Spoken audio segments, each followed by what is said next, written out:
Jau 70 gadus Bredāla firma, dāņu firma ražo, veido, pilnveido, uzlabo kaļķošanas materiālu kaisītājus un arī milāmēslu kaisītājus. Kopš 2023. gada Bredāla ir apvienojusies ar Bogbāli un tādā veidā arī apvienojuši savus spēkus, zināšanas, visu pieredzi, ja, un turpina savu attīstību, katra savu firmu, savu pusi, bet tā ar kopējiem spēkiem. Šoreiz jums mēģināšu pastāstīt ātrumā, par Bredāla K sērijas. K sērija vairāk tieši paredzēta kaļķošanai, bet arī milāmēsliem. Un K sērijas tvertnes ietilpība ir sākot ar 3,5 kubiem līdz lielajām versijām, lielajiem modeļiem, pat 19 kubu liela tvertne. Ļoti plaši dažādas ir pieejams riepas.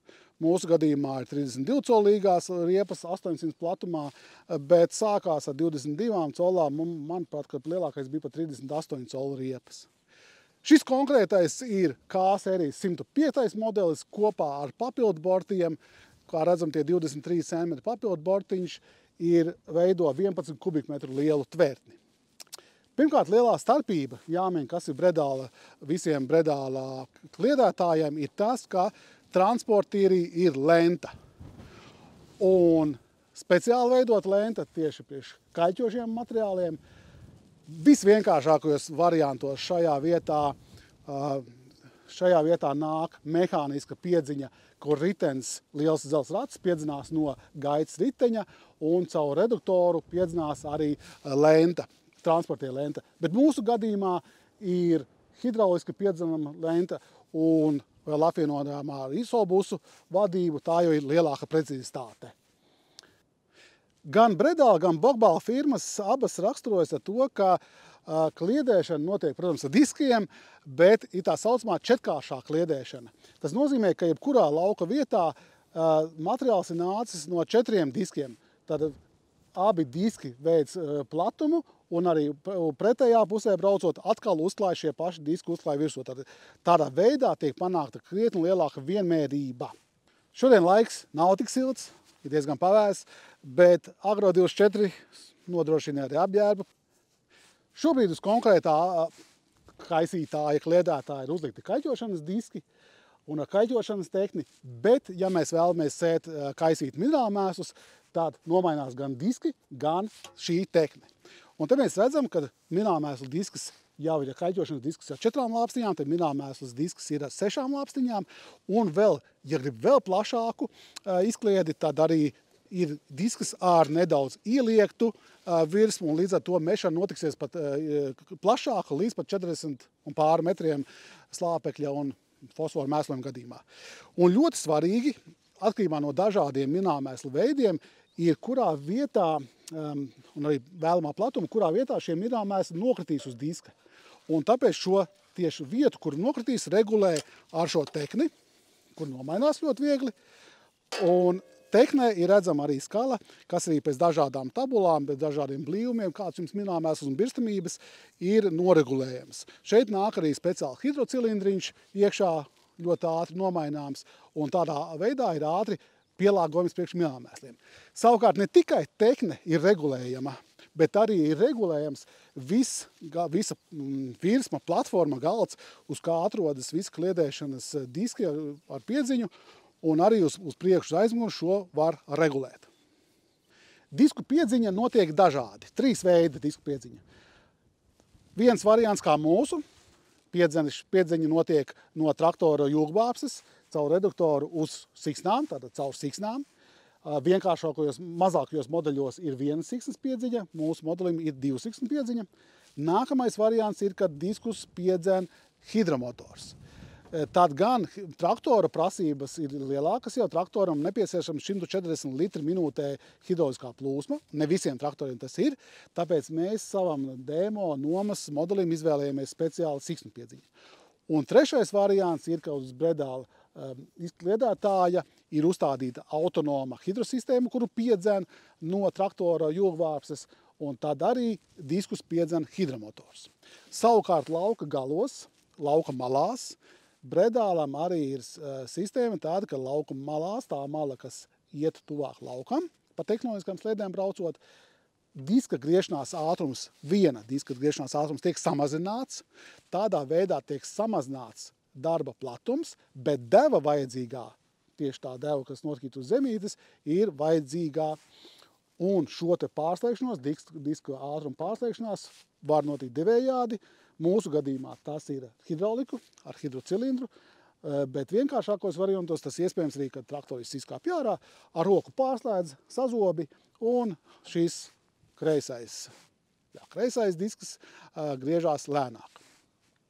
Mūsu gadījumā, tieši konkrēta agregāta gadījumā, padeve un vadība notiek ar isobusu, tad ar isobus regulē hidromotora griešanās ātrumu, kas piedzen lentu, un isobus pasaka, viss tās vadības bloks jau pasaka, cik tev jābūt ir atvērumam lielam, un līdz ar to tas viss tiek, arī var notikties arī pēc tilpuma masas, bet mūsu gadījumā viss tvertne stāv, atrodas uz svaru elementiem, 4 svaru elementiem, un līdz ar to isobus visu regulē tiešām pēc reālā svara.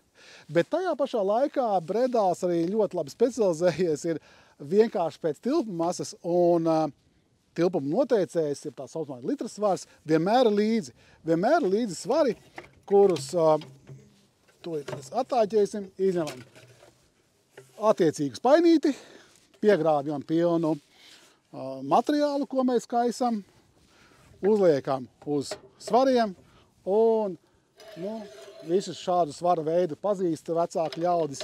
Jaunie varbūt nemācējas apieties, bet principā tajā vietā nav, man vajadzētu kaut kādu smagumu, bet man nekādu smagumu šobrīd nav ko parādīt jums.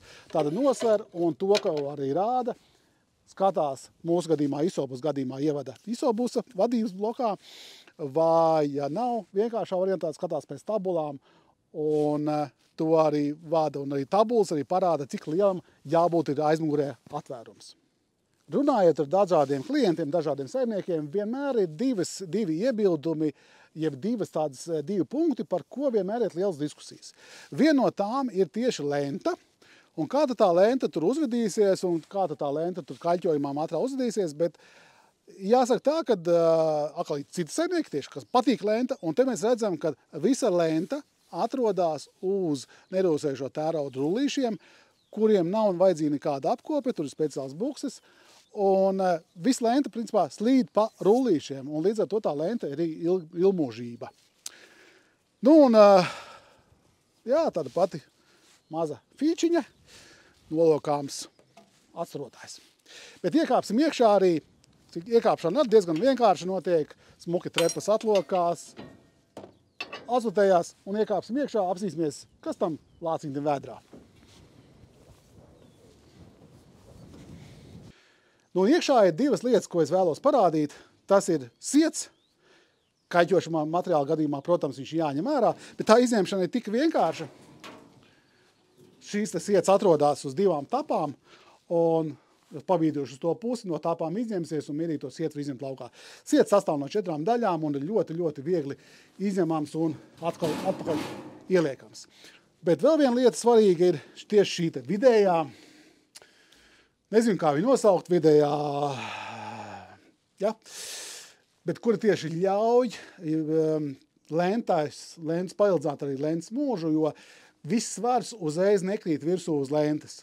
Un lentā ir tāda brīvība lielāka, un tas ir no pieredzes ņemts, ka tas ir ļoti vērtīga lieta. Ja reiz esam augšā uzkāpuši, arī pa tentu jāpaskatās. Tad mūsu gadījumā ir hidrauliski attaisāms tents, kam ir konkrēts rāmis, bet šāds tents ir iespējams tikai tad, ja izvēlās 23 cm paaugstinātos bortus.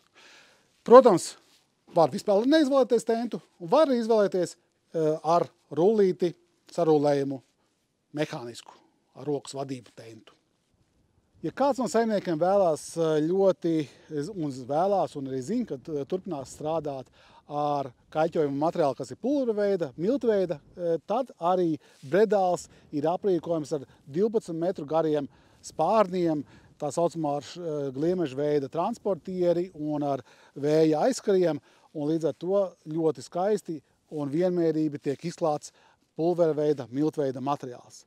Savukārt, ja vēl strādāt ļoti lielos darba platumos, pat 42–48 metri, tad ir iespējams aizmugurē šie izkliedēšanas diski ir uzlikti tādi kā uz spārniem, 6 metri attālumā viens no otras tāds spārns.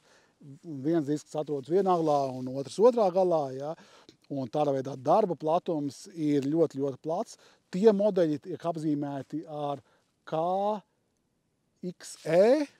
un ja vēl galā burtiņš ir SC, tas nozīmē sekciju kontrole, tad jau tas ir ļoti precīzs un ļoti jaudīgs agregāts ar darba platumu 42, 46, 48 metri.